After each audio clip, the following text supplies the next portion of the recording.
me présente, je suis Julien Fontaine, j'ai 17 ans, bientôt 18. Je suis agriculteur en fait, de base, enfin je suis agriculteur.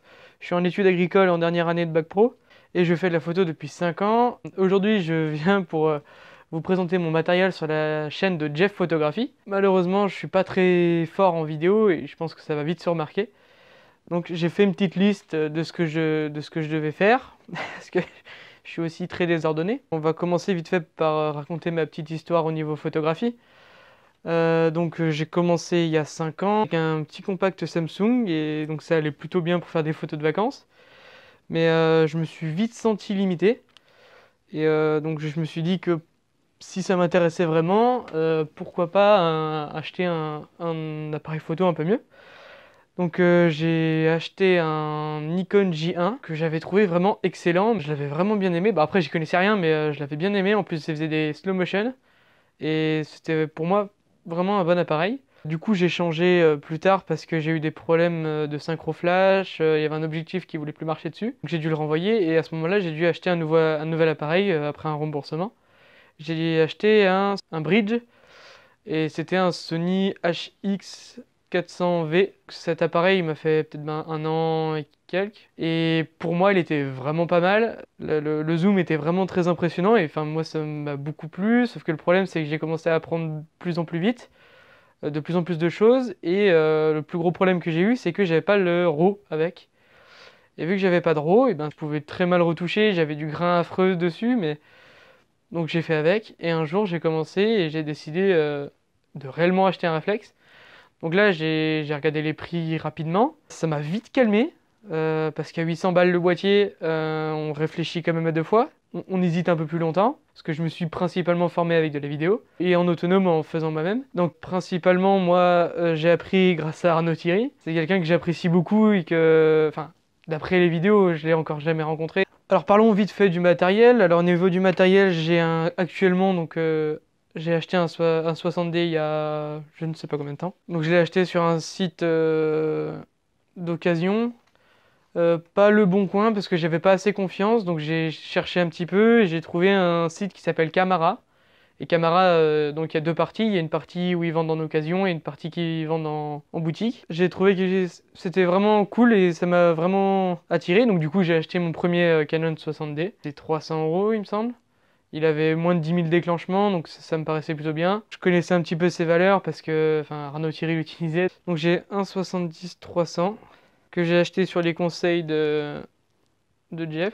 Parce que avant j'avais la version pas stabilisée et franchement ça m'a vraiment embêté. Avec une qualité un peu moyenne. Là j'ai un 14 mm Samyang que j'ai acheté parce qu'il me fallait un grand angle. Et parce que mon 18-55 était vraiment moyen. Donc ça c'est principalement pour faire de la photo de paysage. Pour moi c'est un très bon objectif. Après j'ai vu que Sébastien Roignan en avait un et qu'il avait fait une grande partie de sa série Soledad avec. J'ai aussi un 18-55 pas stabilisé. C'est un 18-55 basique qui est quand même, ça peut quand même être intéressant dans certains cas. J'ai un 35-80 qui est fait pour l'appareil argentique. Donc un vieux 35-80 avec une mise au point qui réveille les vaches. Et en fait, ce 35-80, je m'en sers principalement pour la macro. J'ai fait une bague d'inversion un peu à l'arrache. Et donc je m'en sers principalement pour la macro. J'ai aussi un 50 mm que j'ai acheté quasiment au début. Donc 50 mm f1.8 STM. Alors trépied. Trépied qui date bien avant les années 2000 à mon avis. Donc un vieux trépied que le grand-père a donné et qui fonctionne très bien pour moi. Parlons du sac photo. Sac photo. ProWell.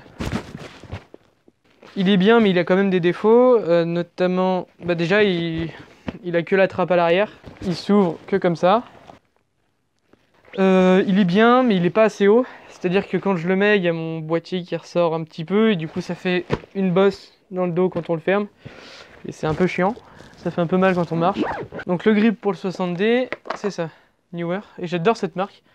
Enfin, j'adore cette marque. C'est une marque chinoise qui vaut un peu rien, mais Ça fonctionne assez bien pour que j'en sois content. Donc le grip est basique, c'est du plastique, c'est cheap, mais pour l'instant ça va. J'ai acheté ça avec 2 batteries. Pareil, 2 batteries chinoises, dans 2 jours elles peuvent exploser, j'en ai aucune idée. Du coup ce que je fais c'est que mes batteries chinoises les laisse à l'intérieur du grip.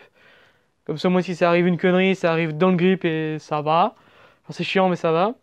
Mais en général quand je mets qu'une batterie dans l'appareil photo, je mets la batterie Canon. Pour l'instant j'ai pas besoin d'avoir plus. Un panneau LED, enfin acheté sur Amazon mais c'est un truc chinois. Pareil, qualité vraiment dégueulasse, il est déjà tombé 2-3 fois mais bon il est pas cassé. Mais ça fait le taf, et moi du moment que ça fait le taf, c'est tout ce que je demande. Les flashs, un jour je me suis réveillé, j'ai dit il me faut des flashs. C'est des flashs Neewer, encore un coup. Honnêtement pour moi, c'est parfait. Je crois que ça vaut 36 € pièce un flash comme ça. C'est vraiment basique du basique, mais ça marche nickel. Enfin, pour l'instant. Alors après, peut-être que si un jour il y a un contrat ou quelque chose avec un professionnel, peut-être penser à investir dans quelque chose d'un peu mieux. Mais je veux dire, pour l'instant là, ça watt, ça y emmène. Donc j'en ai acheté 2 comme ça, 2 flashs comme ça. Et je vais aussi acheter des émetteurs récepteurs. Donc j'en mets un sur le boîtier et un à chaque flash. Et du coup, j'ai mes flashs en déporté. Et ça, c'est plutôt excellent. J'ai aussi donc ma boîte à lumière qui est là. Boîte à lumière Neewer, pareil. C'est une Octobox de 80 cm. Pareil, ça fait le taf. J'ai acheté 2 packs. J'ai acheté un pack d'éclairage et un pack de support de fond de studio que j'ai pas utilisé là parce que j'avais la flemme de le déplier. Pack trépied d'éclairage avec 2 parapluies dorés, 2 parapluies argentés, parapluie translucide. Donc j'ai dû acheter ça, je crois 50 €, un truc comme ça. Et pour moi, ouais, c'est vraiment quelque chose de... Pour commencer, c'est très bien. Et même pour après, je pense que ça va être très bien encore. Alors après, moi, mon sentiment au niveau de la photo, donc pendant ces 5 ans, là, j'ai eu le temps de me poser plusieurs fois la question. Et surtout, je me suis surtout posé plein de questions quand j'avais envie d'acheter du matériel qui coûtait 2, 3, 5 000 €. On n'a pas tous 2, 3, 5 000 €, enfin pas en tant qu'amateur, pas encore. Acheter ce matériel-là, oui, mais pourquoi? Parce qu'en fait, au fond, moi, mon 60D, tant qu'il marche, je veux dire, si demain j'ai un 6D Mark II ou un 5D Mark IV, ou toujours plus haut, quoi. Si demain j'ai un boîtier super cher avec des objectifs super chers, est-ce que j'aurai vraiment des meilleures photos? Alors oui, parce qu'il il y aura un meilleur piqué, j'aurai peut-être un 150-600 Tamron. Là, je pourrais faire de l'animalier comme je veux. L'investissement d'argent que je mettrais dedans, pour l'instant, pour moi, ça vaut pas encore le coup. Et en fait, je me suis surtout rendu compte qu'il fallait vraiment que j'apprenne à faire des photos, en fait. Parce que c'est bien beau d'acheter du matériel, c'est bien beau de vouloir avoir des 14 mm, des 70-300 stabilisés. Déjà, si tu ne sors pas faire de photos, ça sert à rien. Et si en plus de ça, tu l'utilises mal, bah ça sert à rien. Et du coup, bah, j'ai dû apprendre à faire des photos. Et ça, donc, ce qui s'est passé, c'est que sur mes 5 ans, je me suis tapé la chaîne YouTube qui s'appelle Le Studio de Poche. Et le studio de poche, bah, c'est là que ça m'a tout appris, quoi. J'ai tout appris dessus et je suis un fanboy de ouf d'Arnaud Thierry. Là, il a arrêté la chaîne et honnêtement, ça me fait chier. Du coup, je me suis tourné vers d'autres chaînes. C'était mon petit tour de matos, un peu mal organisé, comme je sais faire. Merci à tous de m'avoir suivi pour cette vidéo. Merci Jeff aussi de m'avoir laissé l'opportunité d'essayer de faire ça. C'est super cool.